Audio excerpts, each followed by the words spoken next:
Abusia kwa basonko ya odi ase wadwene e pam media so na quickly yenko na yemfa nsema hodo e cause woti region emfa emrel na MCs ahodo e buwo omudin e wo yoti region no confirmation e kokoso na fast forward yenko Cratch West municipality na confirmation e koso honmo na enye easy na before the confirmation kra no swearing in of government appointees koso and enu achi so no womo sanso presiding member elections na fe confirmation so e koso a 100% confirmation e koso ema honorable Prosper Ado ya MC nominee and afenso so presiding member no so woma the abano e de man no poster onzo enya 100% my electing say presiding member for the Cratch West Municipal Assembly Honorable Kennedy Abuchi. Mama yenhwe de course ewo ejumade no ase. And that I will uphold, preserve, protect and defend the Constitution of the Republic of Ghana. As by the law established. So help me God. I need just some cases. Yakoto ayi presiding. To be 2 times yanya presiding. Na yakoto yanya 100%. Just among for near this yayi presiding. Also between you do no more penase. Into some men no more some men no na atwaman. Fe.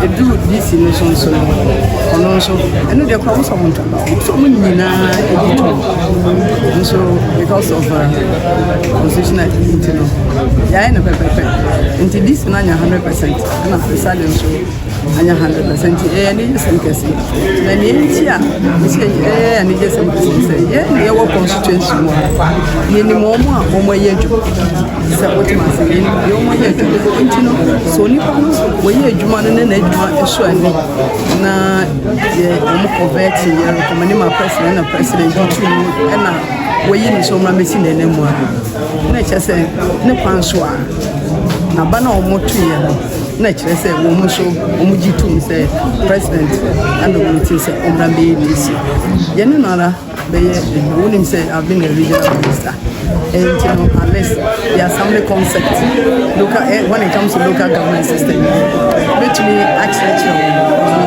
never be no adwuma no any so presiding no one so e betumi actually my senate yeah assembly no be too bomb because you say IGF no is sharper and so any until they see your target no say you be increase IGF na actually abu assembly until say aban edisika emane na eno so na IGF wo increase IGF na let's say what you mean abu aban na mpotuduma atumi afoso ewe municipality.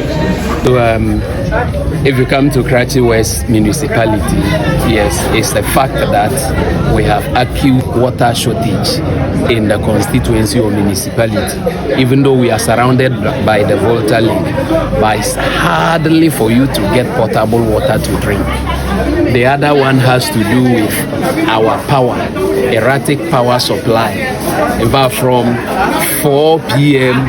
up till the following day, there's nobody in his or her house that can tell you that the fan or the gadget works very well. And then the other one also has to do with the teeming unemployment youth or unemployed youth. Then the last one, but not the least, is the educational standards, which is dwindling in the municipality. So my doors are open to both the sons and daughters of Cratch who are within and without. Everywhere you are, that you are hearing my voice. I, as the municipal chief executive for Cratch West, I am entreating you that my doors are open. Come let's put our heads together, let's put our ideas together and see how we'll be able to solve these problems one after the other and move Kratchi from where it is to a higher height. I am appealing to those who are not also sons and daughters of Kratchi, but have the ideas, the resources, and the knowledge to be able to help us move Kratchi forward. That my doors are open 24 hours, 7 days a week. Call on me. Let's sit together and see how we move Kratchi to a higher height. We are resetting Ghana. We are also going to reset Kratchi as well. Sometimes when people are posted to come to Kratchi to come and work, they see it as punishment because of the conditions that are here.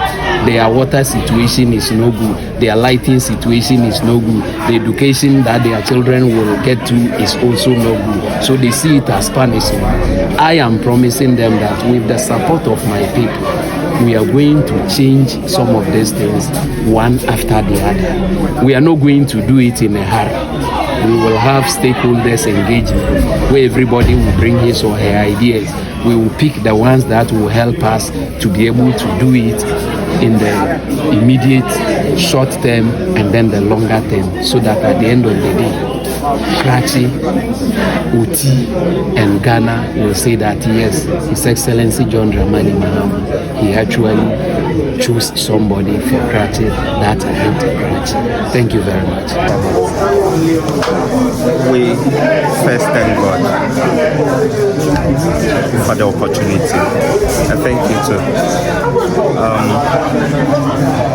We have just finished with it, and this is what we were looking for a long time. You know that the presiding, the municipal will not develop, and so we need a presiding member to work with the MC, progress for the municipal, which is the district. So now we are looking forward to come together as a district and work toward the development of our constituency. So we are happy today it has happened, and we are looking forward for development. Alright, nti abusuya die dae so ya no Petri Sabre enkrato sonkwan di free Kratchi West Municipal Assembly regarding the election of a presiding member and a swearing in of a government appointees and a confirmation of the MC nominee. And you know that no Abewe ya Sabre ababetu as the presiding member for Kratchi West Municipal Assembly edin the honorable Kennedy Abuchi and afesu no presiding member no chino a MC nominee as Sabre has been confirmed as the municipal chief executive for Kratchi West Municipal Assembly. The honorable Prosper Kwaku Ado and also so and who semana Sabre able mu opam media so and in nadano unyan baby I just have say na chubadi ya a course so Kratchi West Municipal Assembly a conference hall no easy cry at the nanoma tranquilla for the Kratchi traditional area led by the Nampra Besemuna, who is the paramount chief of Kratchi traditional area, doubling as the president of the Kratchi traditional area.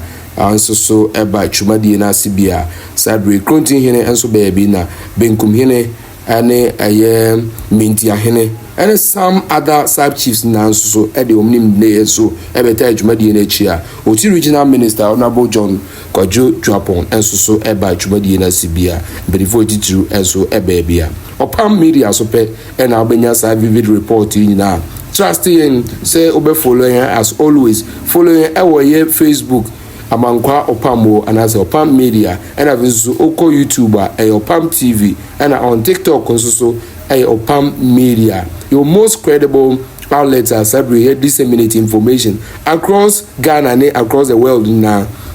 And so the Kennedy amankwa opambo and media busuya ebeda se na makachiro se kozwa na hwen na following for more update na enso intimi endi answer also. Nyankopon kan nyina ho. Assalamu alaikum wa alaikum salam.